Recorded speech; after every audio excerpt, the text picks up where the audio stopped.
What if I told you you could run an AI model on your local machine completely free without any subscription, without internet, and not even sending any of your data out to the cloud? Yes, that's exactly why Gemma 4 is getting so much of attention right now. Google just released Gemma 4. In this video, I'll be showing what it is, why it matters, how different size model differs, and how to try in the browser with Google AI Studio. How can you run it locally with LM Studio? And I'll also be testing it with different prompts from coding to reasoning. And if this kind of video helps you, support the channel with a like and subscribe. That genuinely motivates to make more such type of content. Let's get on to it. So first, what exactly is Gemma 4 and why is everyone suddenly talking about it?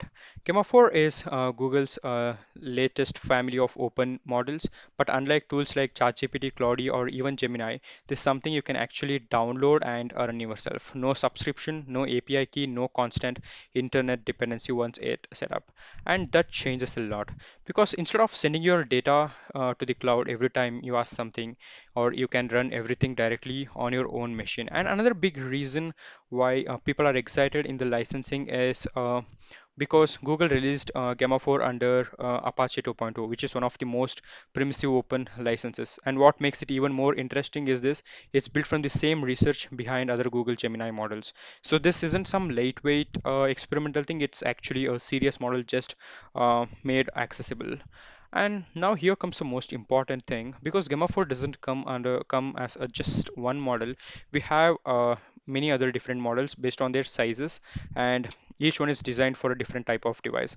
At the smaller hand, we have E2B model. This one is designed for edge devices, phones, lightweight systems, super fast or very low memory usage.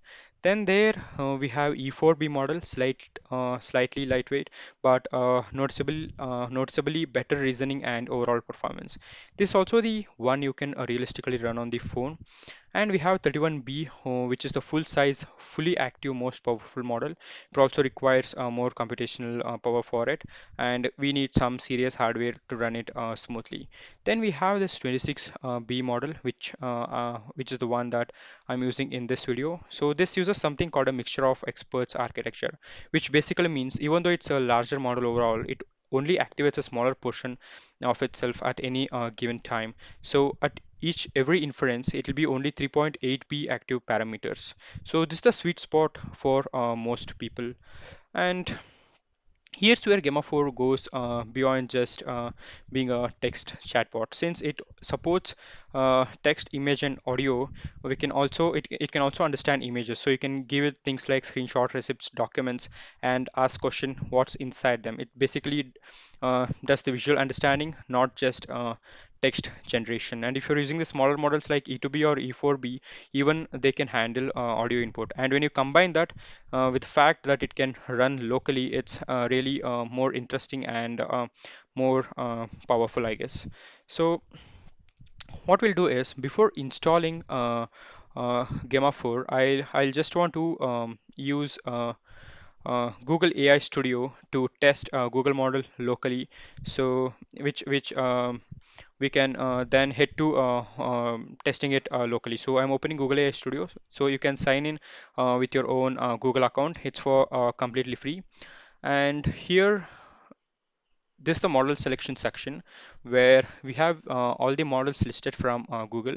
I'll be using Gemma model. So Gemma 426B is the model that I'll be using. And yes, now let's try a few simple prompts here. I'll be starting with something practical.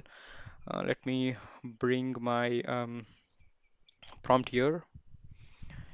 Yes. Now, explain how a mortgage works to someone who has never bought a house before. Keep it simple and practical. Let me run it. And yes.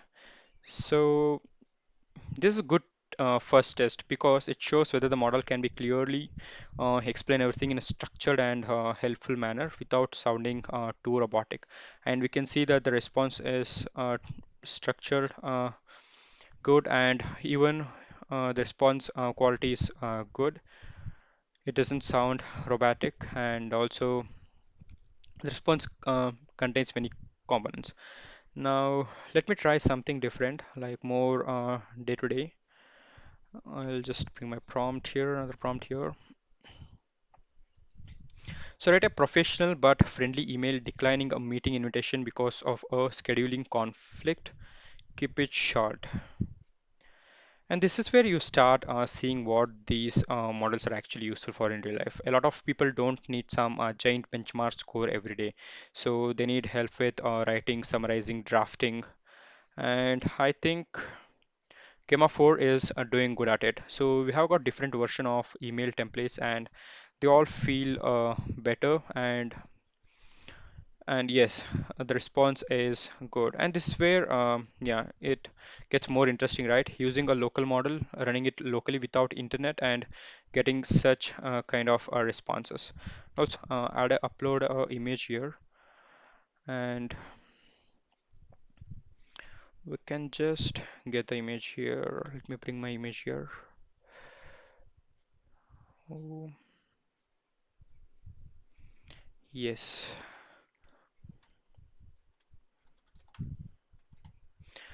Summarize the image and click run.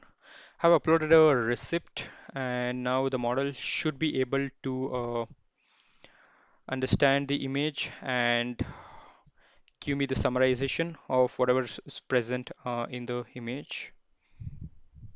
Just expand it, and yes, we can see how the model is analyzing the image and provides us the final response. So so it's not about asking chat questions anymore. It's about using AI to interpret things you already have on your screen on your device, that too locally. And now that we have tested it in the browser, let's move to the part most people actually care about, running it locally.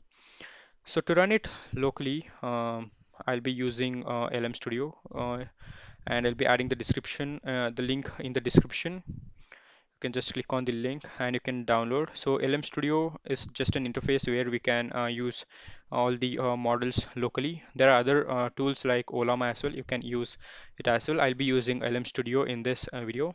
You can click on download for Mac, and or if you're a Windows user, then you can download it for Windows. Once it gets installed, we'll move to LM Studio.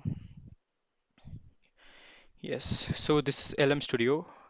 Uh, to select different models, just over on top of it, click it and type the model that you want to use. I'll be searching for Gemma 4 and yes. After we search for the Gemma 4 model, you'll likely see different builds for quantized variants depending on what's available in the model browser. But for this video, I want the 26 billion model. Yes, so once you go to 26B model, here again it shows that this the model is so interesting is that while it's a 26B class model overall, Google lists only 3.8 billion parameters for every inference. And it uses a mixture of experts architecture, so that's what helps it stay more practical than a dense model of similar total size. So since I've already downloaded it, you can download it. So the download size may be around 17 to 20 GB, and it might take some time depending on the internet speed. And yeah, it requires around 18 gigs of RAM or a GPU to run this model locally. Once you complete downloading it, then you have this model ready to use. So yes, you can come to this, and all right, we'll start testing it. I'm going to start with straightforward prompt. Let me paste a prompt here. So write a parent-friendly explanation of why screen time limits matter for kids ages 8 to 12. Keep it under 150 words. So now this is a nice practical test because it checks whether the model can be concise, helpful, and natural sounding. And we can see that the response is concise. It is also response is concise and it's also not too robotic or anything. I'll try a different prompt and we'll see how it's going to respond it. I have a meeting with my principal about next year's budget. Give me 5 smart questions I should ask. This is just one more question that I'm just asking to test how it works. Actually, what I'm looking here is for the structure, relevance, and whether the suggestions sound useful in the real world or not. And yes, so the structure is really good and the response is relevant to whatever question I have asked, and that's great.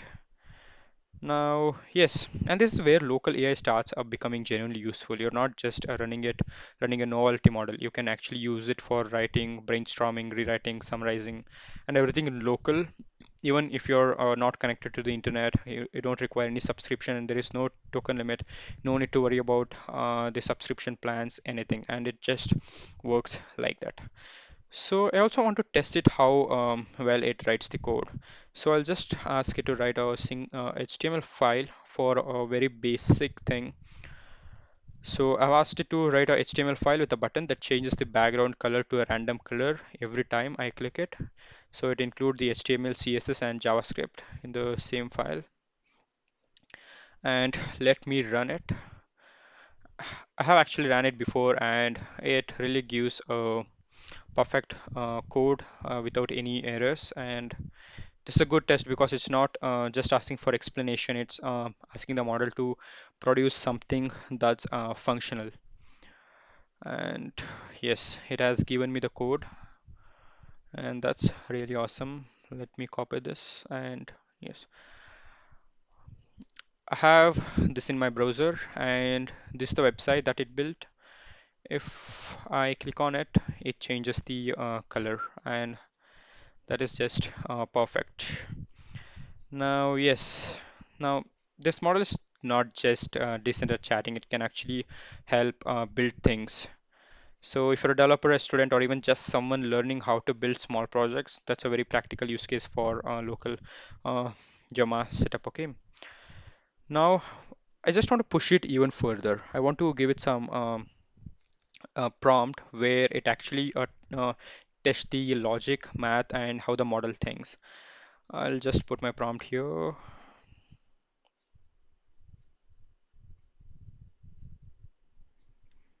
Yes. So a school needs to transport exactly 450 students. Each bus holds 40 students and costs 90. You cannot have empty seats. What is the cheapest way to transport all students?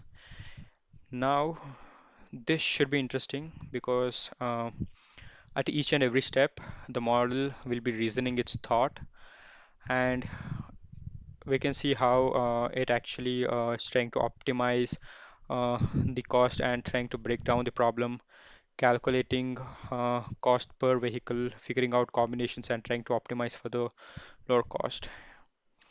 This is where you see the model's capabilities. Like we can just compare it with some proprietary models, and it's doing as equally as good as other models like GPT or Gemini.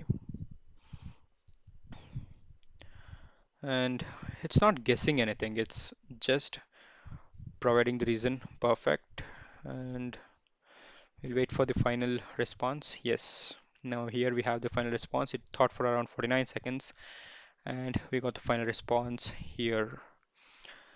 Yes. And it's for something running locally, this is honestly pretty impressive, right? Even no need to worry about subscriptions, plans, or anything. And even without internet connection, this is actually doing pretty good. In this video, we have gone through Gemma 4, its capabilities, running it locally, running it in browser with Google AI Studio. If this video has helped you out, support the channel by subscribing and liking the video. And please leave in the comments what models you used and how the experience was running them locally. Thanks for watching the video and goodbye until next time.